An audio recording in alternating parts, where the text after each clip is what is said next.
Welcome to the Sales Compensation Show, where we share the latest sales performance insights through in-depth discussion with experts. Season 3 of our show is your backstage pass to discovering how today's most successful sales and revenue ops teams support go-to-market strategy and improve sales performance. Plus, we'll explore what we can learn about incentives from different industries more broadly. Subscribe to hear how leaders are unlocking new growth, implementing the latest compensation trends, and their priorities for improving go-to-market performance. I'm your host, CEO of Farb AI, Nabil Alzam. Brandon, welcome to the show. Hey, Nabil. Thanks for having me. Super excited to be chatting with you today. Absolutely. Likewise. I ask every guest that comes on, can you share a little bit about your background and career to date in sales compensation planning and how you got here? Obviously, none of us started this career path thinking that we were going to end up here, but here we are. Absolutely. My career background was spent mostly in property and casualty insurance, traversing underwriting, risk management, in finance through operational planning and analysis roles. I've always had a lot of connection in with internal sales teams, independent agents or brokers through our internal meetings, trade shows, or external office visits. It's given me the chance to have a great connection in with them and understand a little bit of what motivates them, what drives them to perform, and what motivates them from a compensation perspective on how they can put food on their tables and, live their lives. For the last 3 years, I've been leading the sales planning and compensation function at Allstate Canada. It's been a heck of an opportunity to lead both these teams and work with 3 sales channels, really like on a day-to-day basis. Lots of leaders, managers, agents, directors. Love chatting with everybody and really honing in on what drives them and what motivates them. I came to Allstate Canada about 3 years ago. I came at a unique time when Allstate's sales and compensation and planning program were going through some transformation. There were some opportunities to build upon an already strong foundation and at the same time be given the reins to really kind of like transform the sales compensation strategies in ways that keep sales agents engaged, gets them hitting their quotas and driving additional output on a daily, monthly, and quarterly basis.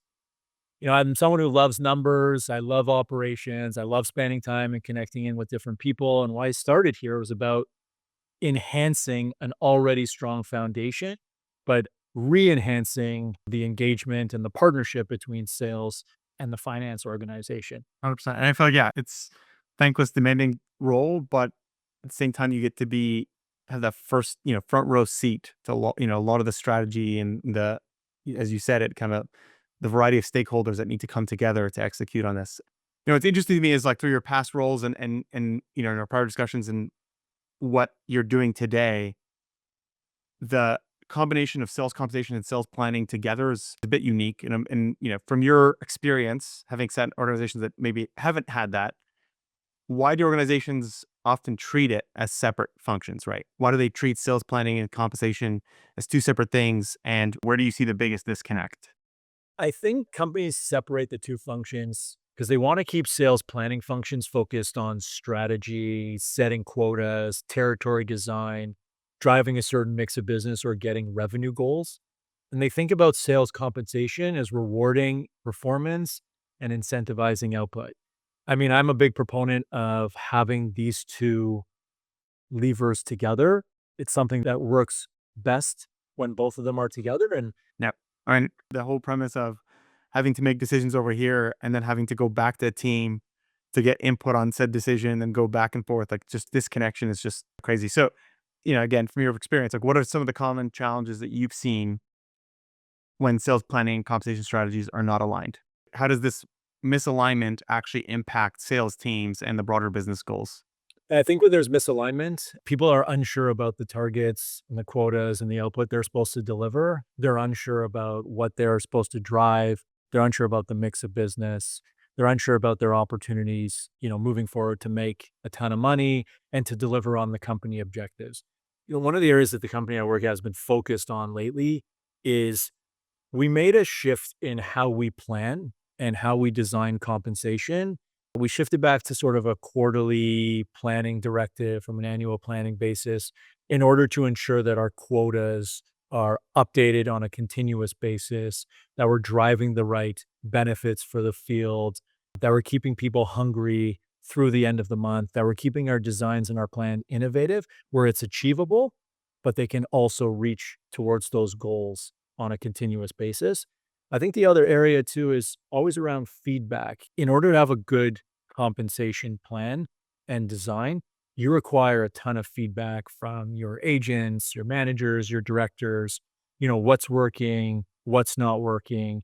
Sales comp is a field that's always continuing to transform, and you need it to transform in order to stay at the forefront and not lose your talent. It's important to have some of these guiding principles that you can anchor your plans and your teams to as you go through your design. And, you're talking to your agents, you're talking to your sales channel about what output they're supposed to deliver on a regular basis. I like to live by a couple of things, couple thoughts here is listening to people, hearing them out, keeping everybody on the same basis, really inspiring people to deliver and drive additional output. Yeah. And it's interesting because it's a comp plan should be designed so that when it's gamed, it produces the right outcome.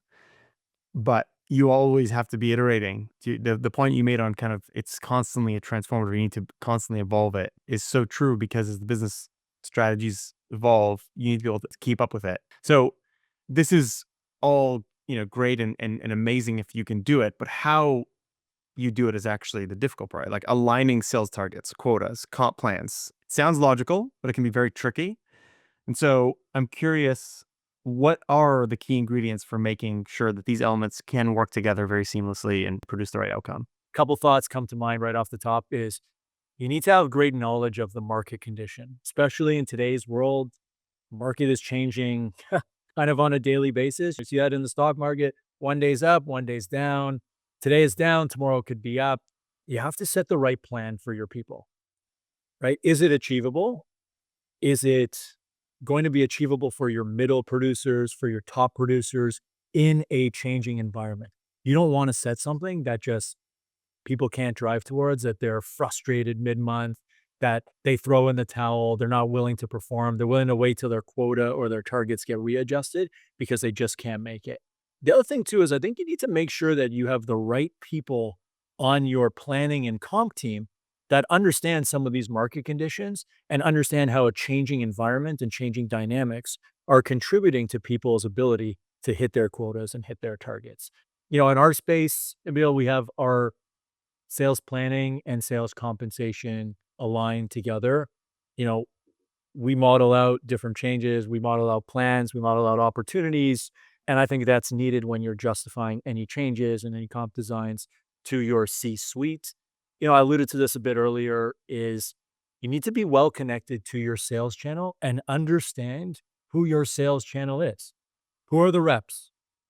Who are the managers? What's their background? What's their level of experience? How often are you engaged with your group seeking feedback? We here have quarterly meetings, but we also have monthly touch points, Q&A, call it office hours, feedback sessions where we can get live and interactive feedback from our selling group at an agent and a leader level to understand what's working. Yeah, we're not going to change their quota mid-month, but we want to know if we missed the mark. We want to know if something has changed within the market, or we need to look at a different separation of comp in order to benefit everybody moving forward. I think it's critical to know how any plan or comp design is going to affect everybody. Everybody's different, but when you design something, not everyone is going to fall in love with it. It's the people that love it. How's it motivating for them? The people that don't love it, how is it going to drive that additional output and that additional benefit for them moving forward? So you spend a lot of time thinking about your sales plan, your comp targets, and how to get the most out of your sales channel. I think it's about being surgical with the data you have at hand, really make those recommendations that's going to, allow you best to leverage the data from internal teams, external partners, and then really drive those behaviors from your salespeople that are going to clue into what you're looking to achieve. How are you meant to get people to the next level, to deliver that incremental policy at the end of the month? Yeah.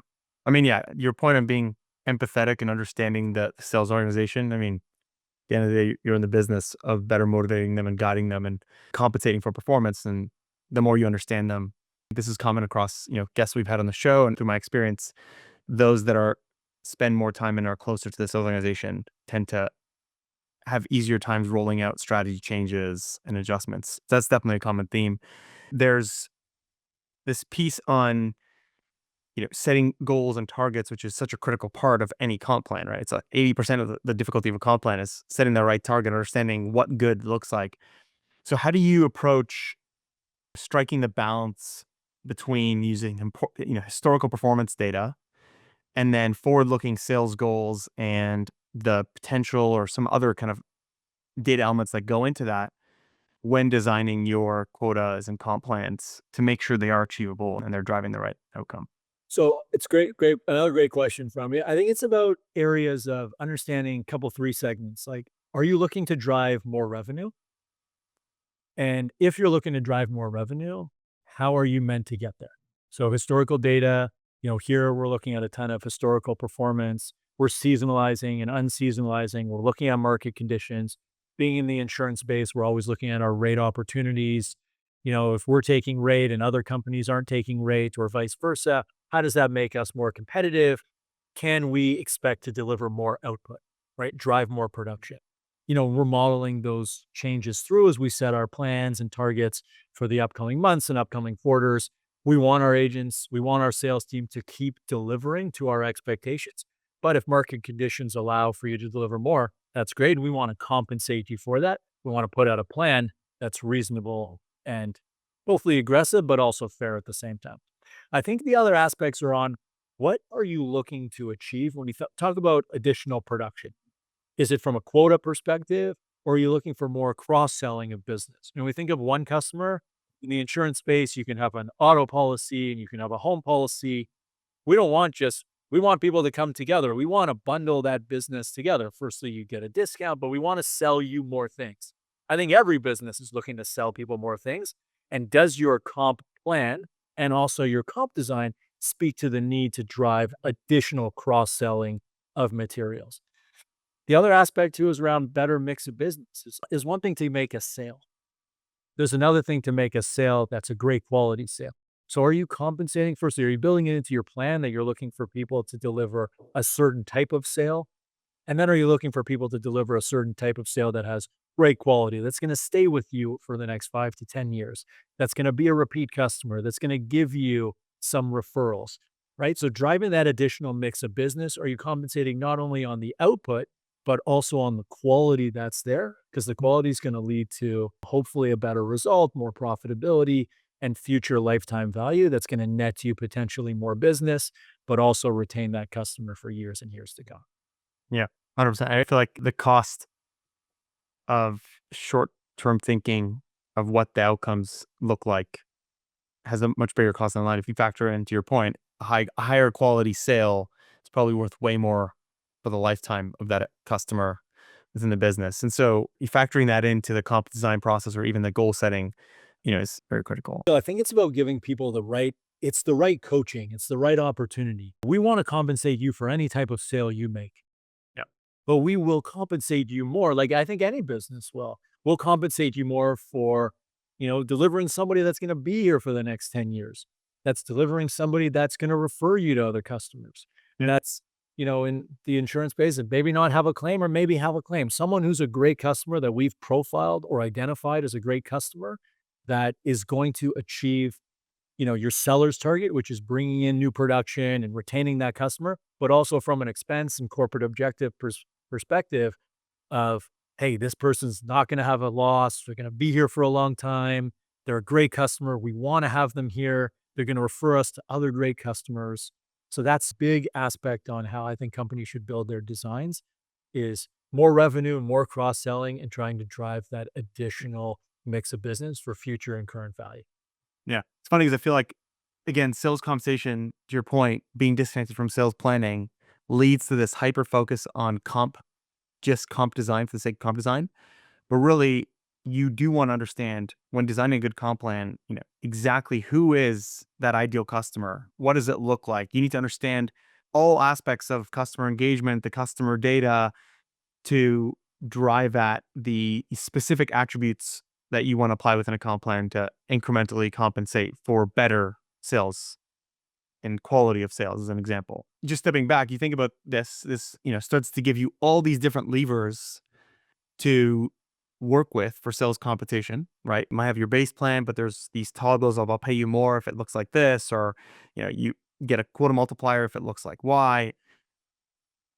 And then you sit back and you look at a large organization. You think about a enterprise of that scale. Standardization can bring consistency, bring simplicity, but flexibility is needed, and it's often needed when you want to create a very motivating and compelling incentive structure and drive the right behaviors.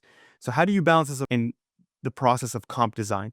This complexity and kind of flexibility with the simplicity and consistency. Yeah, also a really, really interesting question, and one where I think it's about understanding a few of your, call it your key ingredients of your comp design that's going to make you successful and drive the right kind of output that you're looking for. And when you think output is that's sales output, but I also think of, retention of your sales agents, attraction for sales agents, right? Attraction of salespeople. You want a design out there that's going to be simple. So we'll start off first. It's got to be simple. These are salespeople. Salespeople love to sell. They're not so worried about the back end and figuring out the math here, the math there. They want to know how they can sell and make money. And if you put something in front of them that's simple and easy to consume, that's beneficial for them and you, where they're not spending time figuring out the math behind the scenes. They're spending their time focused on driving results and driving production.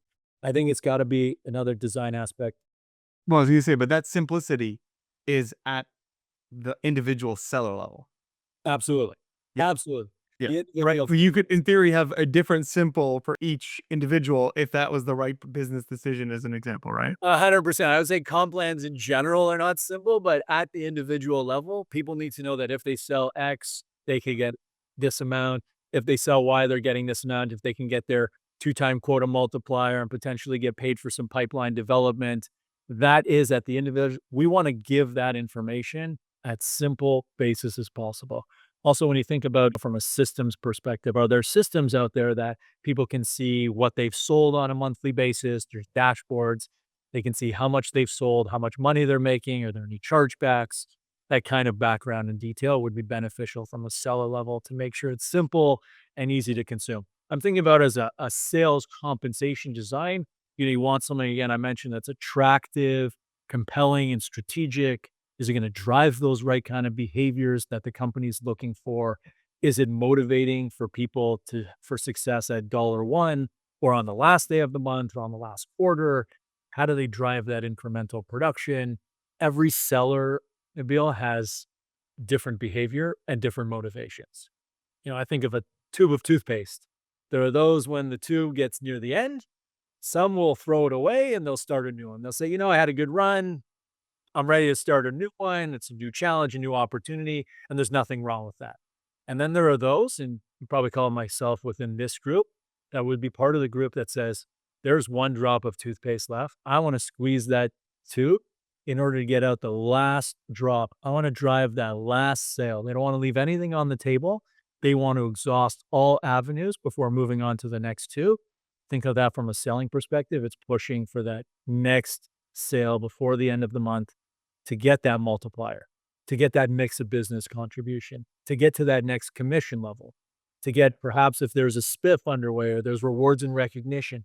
How are you designing something, your comp plan that says, don't quit, be motivated to get to that next thing? I think designs are most effective when they can motivate those sellers to push for that extra. And if they achieve it, you reward them and reward them handsomely for it. That's part of the example of with different selling profiles, the same incentives might not work the same, right? Like, for example, that the definition of kind of accomplishing and kind of hitting that level where, okay, I've used enough of this toothpaste, and I like this analogy because everyone brushes their teeth, so it's a very relevant analogy. But you get a certain level of toothpaste, and now you're like, okay, that's it, I'm done. You hit the target, that minimum threshold, and now you're done. You're not going to push for that extra incremental versus the sellers that are going to go above and beyond because they want to get every last dollar out of it, right? So you might have totally different incentive structures, or you might want to apply totally different pay curves in an ideal world where you can truly optimize when you know each seller. That presents a whole bunch of other complexities, right? Because now, is there an inequity problem where all of a sudden this person has one pay curve and this person has a different pay curve for the same role. And so how do you reconcile this ideal world of how you incentivize with the practical world of you want to be equitable and you want to be fair? For sure, you want to have a design. I think you want to have a design that's equitable, but you also want to have a design that essentially pays for performance. So you want to have a design that's fair, but a design that scales and overcome. I'll use the word overcompensate, but overcompensate people at the top end who are driving that additional production in levels that are, not common for your middle producers. It's probably your top 10%. Here we or I think other companies too that focused on agent segmentation. It's what benefits. How are you bucketing your agents, your sellers into different groups? And what benefits, what opportunities are you offering to them? Are you offering different promotions? Are you offering rewards and recognition? Are you offering marketing dollars? Are you offering benefits? You don't have to be in the office so many days. You're offering further incentives. So I think having a standard design that treats people fairly, that's sustainable. You want to make sure, again, you're balancing out expenses with production, but really pays for performance. That says if you perform on the standard curve, we will pay you a standard commission rate. We'll pay you standard.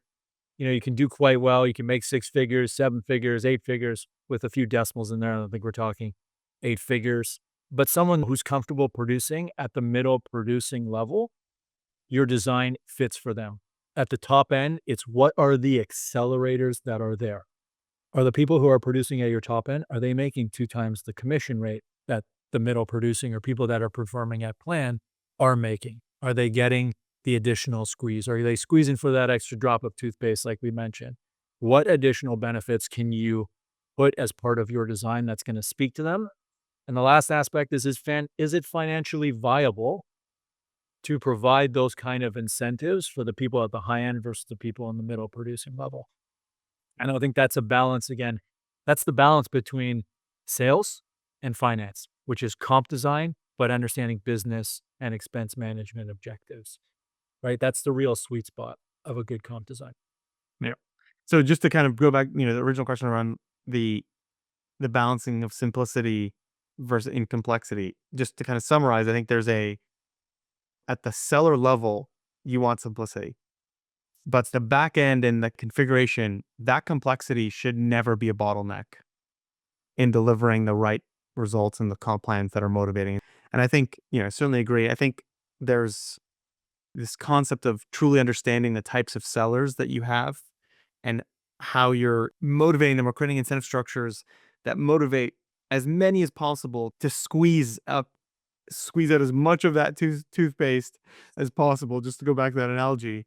And so, maybe to double click on this, because that segmentation and analysis at the seller level is really, really critical if you want to, by the sounds, based off this discussion. So what are some effective ways that you've seen of segmenting comp plans and, the way you target sellers across different regions, roles, performance levels without creating the chaos that comes with managing all that complexity? Again, I think it's a lot about the communication side. So, how you're communicating your design and what accelerators and segmentation benefits are available for your producers who can access the top end. The top end's not for everybody. I want to call that out. And for those who are listening, the top end are, your 10, 20%, your top producers, consistent performance. These are people that, they live, eat, breathe, sleep, selling, and they're with your company. Some of them have been for a short time, long time. They love what they do, and they're highly motivated to continue to just drive that incremental performance. Again, I think it's your design needs to be fair. You have to communicate the messaging, have clear documentation, partner with some of your performance or reporting and analytics groups to talk about performance, keep numbers and information in front of your group on a regular basis.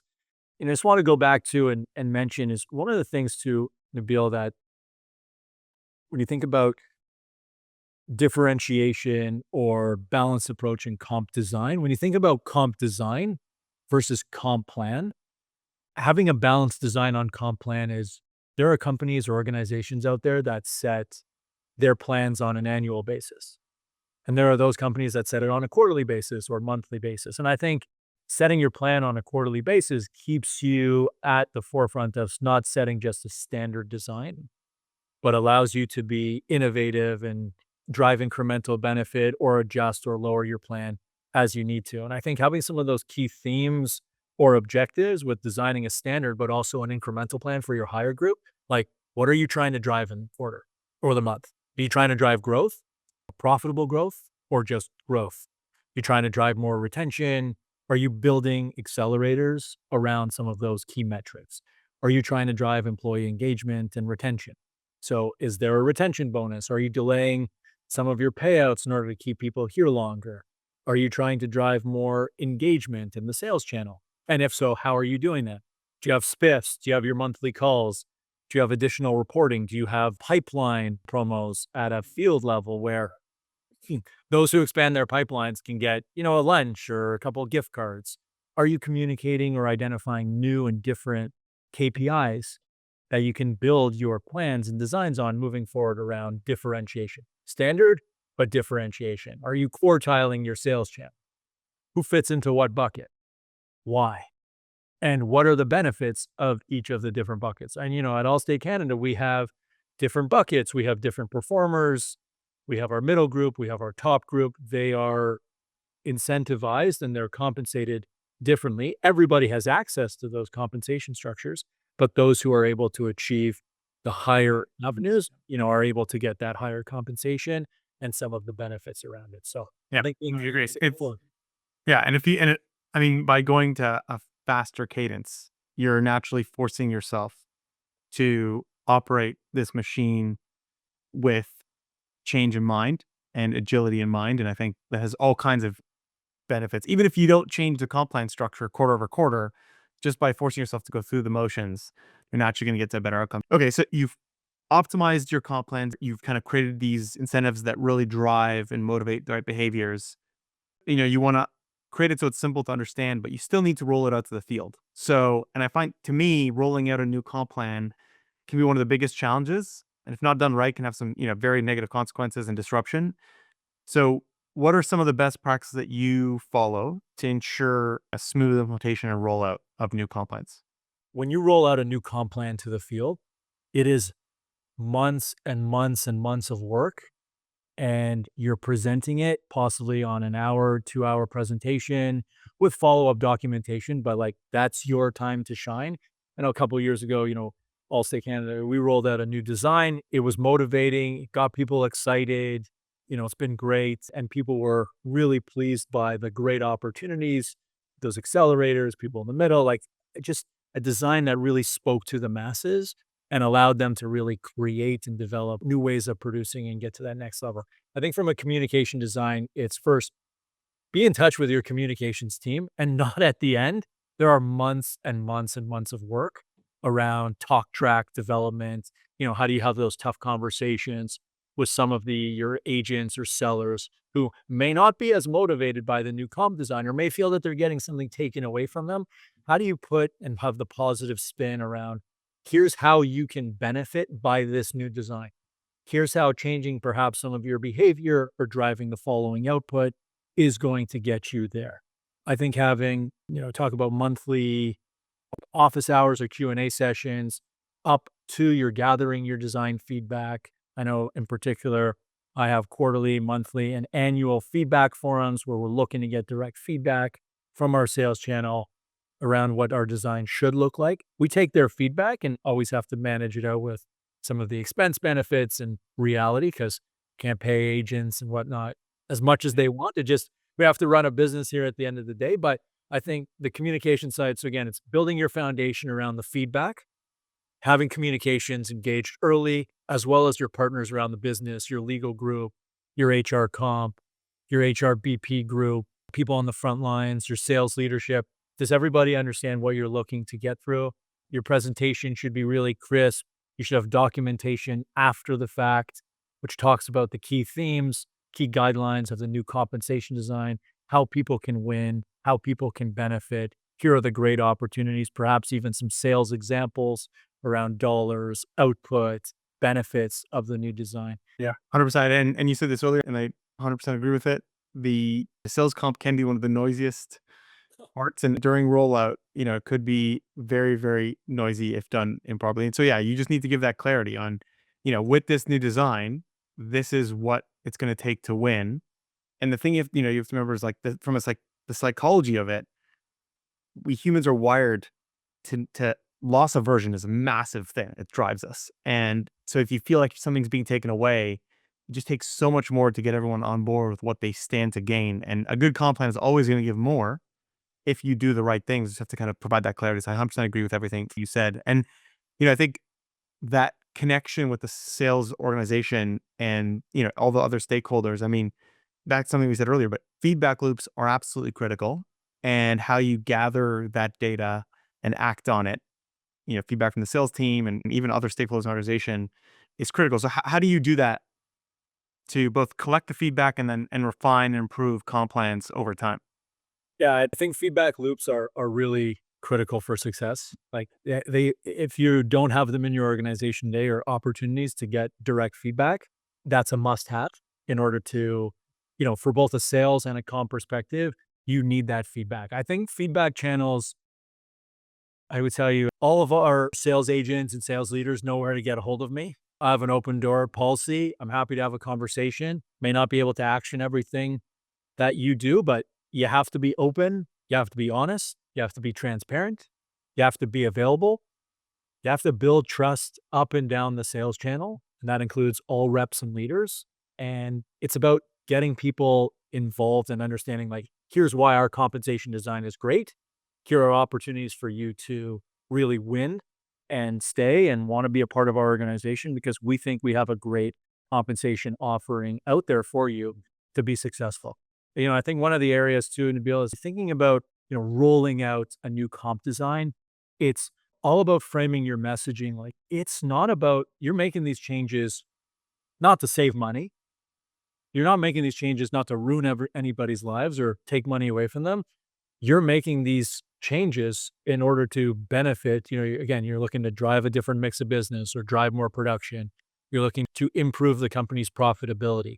But if you also think about a rising tide raises all boats, right? A improved comp design will be beneficial for everybody. And here's how everybody can win. And I think conveying that type of feedback and communication is really, really impactful. I think also when after you've rolled out your comp design, looking at some of the data elements of, did we achieve what we meant to achieve? And are you communicating that back to your sales channel? So something like, if you're looking to input a new metric in your sales channel, like how many people were successful this month? How many people were successful this quarter against their plan? You look at the last 3 months, the last 6 months of data after you roll out your comp design, perhaps 3 months after, and say, wow, we saw a great improvement on the number of people that were successful. Are we sharing that message with our sales channel? Are we sharing that message with our sales leaders? Have we seen an improvement in our pipeline? Have we seen a mix of business change? Are we communicating that type of message to our leaders? And this is the type of general feedback, but the continuous feedback loops of not only ingesting questions and feedback from your team, but putting stuff back out there through your communication, or through your VP, down to your sales channel to say, we're listening. And here's how we're listening. Here's the benefit. Here's the changes. Here's how some of your performance has been impacted by some of the design. It's been really, really, really beneficial. We even think about it from a wellness perspective too. Is your company looking at changing or bringing wellness opportunities into your compensation design? If someone goes on vacation, are they expected still to sell? Is somebody covering for them? Who gets credit or compensation or commission for the sales when they're away? Are you sharing that type of feedback? Like, look, these are the number of people that are participating in these programs. These are the number of people that improve their output by 10, 20, 50% on a monthly basis. Here's how many people hit their quotas versus this month versus other months. That continuous feedback loop is so beneficial in changing behavior, but also maintaining behavior and making your organization the organization that people want to join because they want to be part of something special. They want to be benefiting from this design and part of where this output is coming from. Yeah, couldn't agree more. For leaders listening today, what are the first steps they should take to evaluate and align their sales planning and compensation strategies. Because, as you just talked about, there's a lot that goes into it. Even everything from the core comp plans all and elements all the way to things like the wellness and capturing kind of vacation policies are all in this. So any feedback or guidance? Yeah, I think it's about understanding or assessing the business objectives and the sales strategy, how they mix together. Like, what are the key goals for the organization for the year? It's about profitability. It's about growth. If it's about growth, how much growth? Where is it supposed to come from? What channel, what sales channel should be delivering that? If you work in an organization that has multiple sales channels, maybe one's going up 10%, but the other one's going down 2 for a net 8. Not every sales channel has the same objectives. There's different market conditions, regional objectives, and whatnot. Maybe the product that they're selling is different, but understanding the key goals and do your sales objectives and do your sales plans align with the company goals. I think making sure that you define your sales KPIs for the year, like what are your quota goals? What are your pipeline goals? What are your cross-selling goals? What's your retention goals? What's your mix of business goals? Laying that information out there can help your sales leaders, but also your sales channel really be directive and understand what they're meant to achieve for this year, for this month, for this quarter, and moving forward to hit the company's objectives. As you think about some other areas, like it's always worth evaluating your current planning and compensation design to see, can you be more effective? Can you be more efficient? And is it hitting the mark? Yep. Are you achieving what you are meant to achieve? Are your sellers motivating? Do you have too much turnover in your sales channel?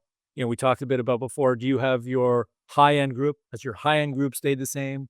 Is your middle getting bigger? And hopefully your bottom performing or your emerging producers, are they emerging? Are they getting into that plan area? We're always trying to focus on shifting or minimizing that group of emerging talent. As we bring people into our organization or any organization for that matter, you want to bring people in and have them really start hitting the ground running and delivering to your objectives. Other areas are segmenting. We talked about that a bit earlier, but ensuring your compensation matches their responsibilities, what they're meant to do. Does your sales compensation design align with selling behaviors? Like, are there the right accelerators? Is that high commission for top-notch output? Do you have trailer fees? Are you paying on an item per sale? Are you paying for a cross-sell, for bundling business? What are you paying that's going to motivate people to hit those objectives you're looking for? And I think always it's worth, you know, optimizing your design. Your compensation design, I don't know if organizations' compensation designs are effective year over year or not changing on an annual, quarterly basis. You need to always monitor performance. You got to watch pipelines, adjust quotas, adjust your incentives. Think about spiffs. We didn't spend much time talking about spiffs, but can you put a spiff out there that's really going to drive a certain type of behavior? Maybe you want to shake it up where you're not hitting a certain type or mix of business. How can you put something out there for your sales channel that people are going to latch onto and really look to deliver off of? So those are kind of the principles or areas of opportunity that I would think on aligning sales planning and compensation strategies. Yeah. And I mean, I think to your point on like business objectives are rarely consistent for more than a year at a time. And so, likely that you have to change and adjust and iterate on comp. And I know we didn't cover spiffs too much, but I agree. I think it's a very powerful tool when used appropriately to kind of either test out a new metric or a new process or kind of deviate or course correct, with minute surgical touches to the overall incentive package or structure. We've covered quite a bit and I wanted to make sure that we had time to shift into our new segment that we're calling SPM Mythbusters. This is our opportunity to kind of debunk some of the common myths around sales performance management. How it works is I'm going to share a myth with you and then you share the truth on the issue and give, your perspective and take on debunking or validating this myth. I'll do my best on this. I'll do my best. No promises. Maybe I'll agree with you. Yeah, I mean, hey, I know I'm putting you on the spot a little bit, but this is part of the process. So, okay, kick us off. Sales planning and sales compensation should be managed separately for efficiency. I would say myth for that one. Big proponent of having these two teams managed together. I think it creates the right efficiency, provides a holistic view of sales planning and compensation and what the whole sales planning compensation function is trying to accomplish, keeps the two groups moving in the right direction, gets them working on different things, cross pollination, understanding of how plan impacts comp and how comp impacts plan. I think if you have these teams separately, you can run into a few different challenges. Number one would be misalignment of goals, which can lead to some confusion and inaccurate communication with your reps and sales channel. Any confusion from a sales channel perspective or a selling perspective can lead to missed targets, missed payouts, turnover, lack of retention. I think can lead to other like missed opportunities and efficiencies or not achieving your desired outcomes. I think that's having them aligned is definitely not a myth. The team that I manage in Bill is sales planning and compensation. They are together and they're aligned on the forecasting, quota setting, overall comp design, and driving overall sales performance. It's definitely a myth for me. Love to keep it together, but perhaps other people have different opinions. Yeah, I mean, what's interesting is like you see this in a lot of organizations have these two things separately, and it could be efficiency if you're optimizing for the specific outcomes of just execution, but overall outcome, I would agree. I think the agility at an organization level, the actual ROI for every dollar you spend on sales compensation is, I also believe, much better if these two things are fully combined. Okay, next myth: sales planning is just the numbers game, and it's just about hitting the right targets. I would argue that it's got some truth to it. It does have some truth to it, but it's also a myth from a perspective of sales is not just a numbers game, which does lead. So think about if people hit their numbers, that's a short-term gain. You want them to hit long-term growth. And I think aligning your sales targets to market shifts or selling conditions, is really where the benefit lies here. Effective sales planning, again, you need an understanding of the strategy and what motivates your sellers. There's different customer and market segmentation conditions that you need to bring in and aligning to, the sales efforts with business objectives. I wouldn't argue that it's a full myth, but there is some components of it. Look, if you don't set the right sales plan to achieve your objectives, then there's no point in setting a sales plan that you're going to miss on your top line numbers. Yeah. So you do have to set something that can get you there. But I think it's not just a numbers game. The right targets are going to lead to the right motivation. That also allows for, depends on how fast your organization is able to move on their sales plan to go again from that annual sales planning process, which is great. Everyone has a budget for the year and targets. But if your sales channel is blowing their Q1 numbers out of the water, you'd want to adjust your Q2 numbers in order to drive that right type of motivation and maintain your comp expense plan. On the flip side, if you're having a challenging Q1, you want to be able to adjust your numbers. So yes, it's not just hitting the right targets, but it's maintaining the right type of motivation for your selling group to keep them hungry and keep them lagging for that next sale. So a little bit of both. I'll give you about 75% myth, 25% truth. Yeah, I mean, yeah, I think I would agree. I agree with you, and I think just to kind of share, my perspective on this is sales is art and science, and on the sales planning side, our goal should be to bring every day, every month, every year, add more data that takes the art and brings that art to science, right? Like to me, the art in sales is the stuff that we can't quantify that's there. It's the things that are unquantifiable. But the more and more we do our job, the more and more it does become quantifiable and eventually, is just the numbers game. But we're just not there yet because there's only so much data that we have available to us as organizations. Yeah, I think too, just on that a bit, just to double click there is, stronger alignment between your sales planning teams, the sales channel and finance. When you have tighter collaboration, you can ensure effective sales planning, effectiveness, and balance any aggressive sales targets that are both achievable or non-achievable with financial stability and expense management. I think those are really key call outs. You want to put in something out there that's going to be motivating, right? That hits the right number, but it has to be achievable. And there's always striking the right balance. 100%. Yep.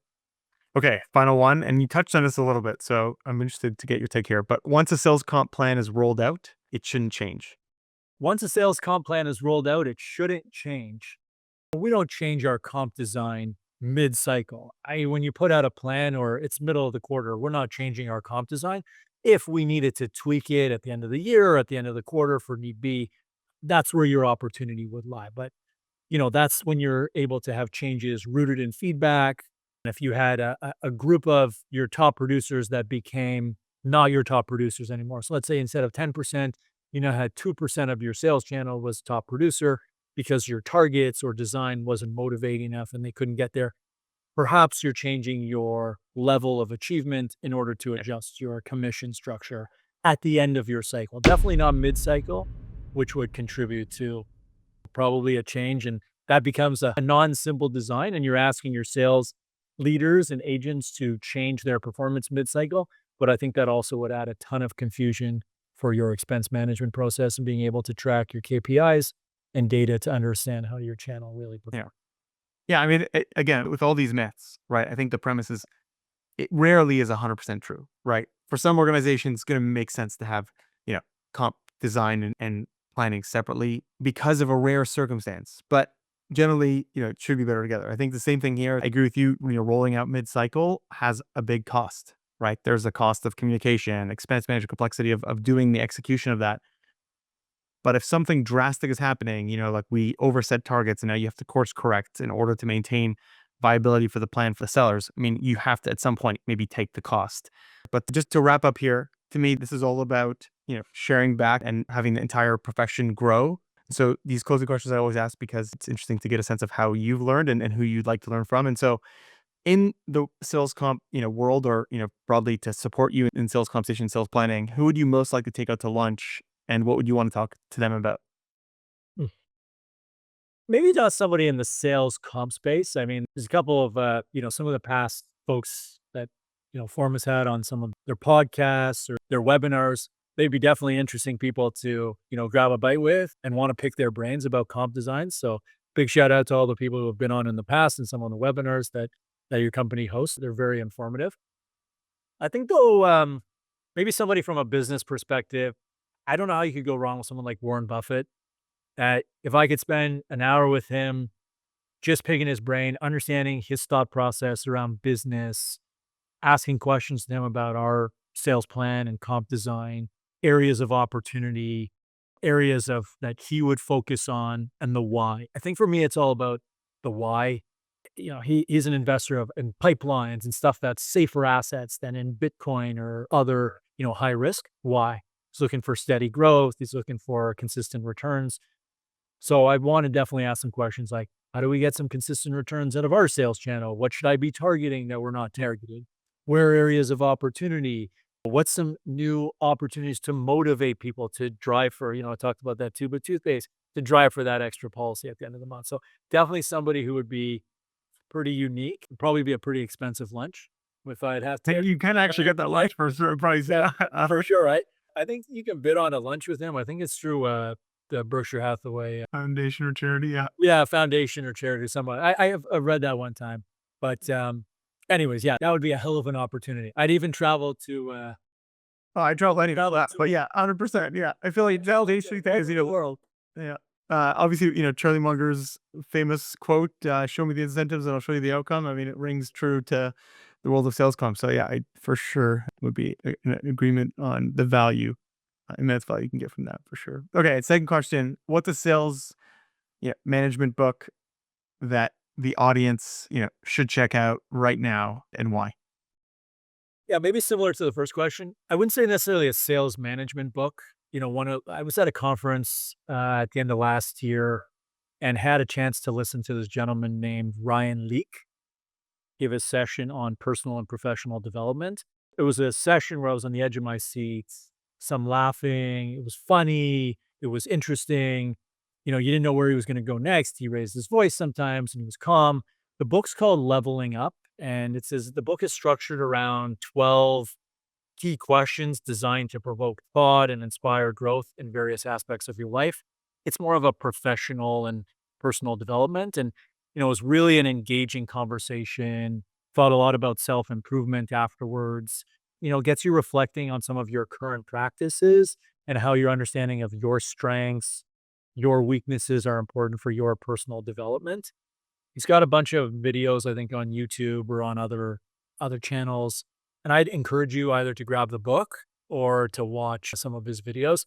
They were really, really motivating. That would be yeah, great opportunity and something that working on yourself both professionally and personally is something that everybody should do consistently. And taking the time for you to disconnect and spend a little bit of time focused on me and your self-help and self-development is really beneficial.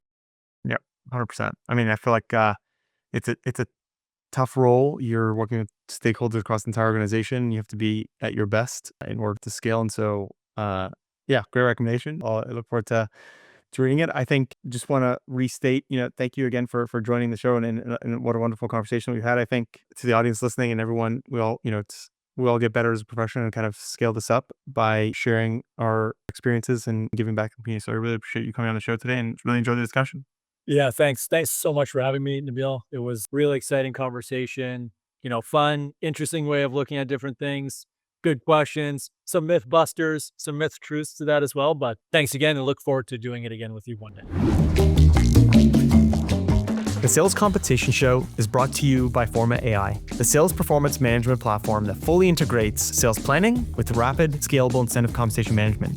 Our data platform brings together how you can plan and manage the entire lifecycle of territories, quotas, and incentives. With global customers like Autodesk, Stryker, and Hootsuite, we enable go-to-market teams to plan and deploy even the most complex SPM strategies at speed, taking you from idea to execution instantly.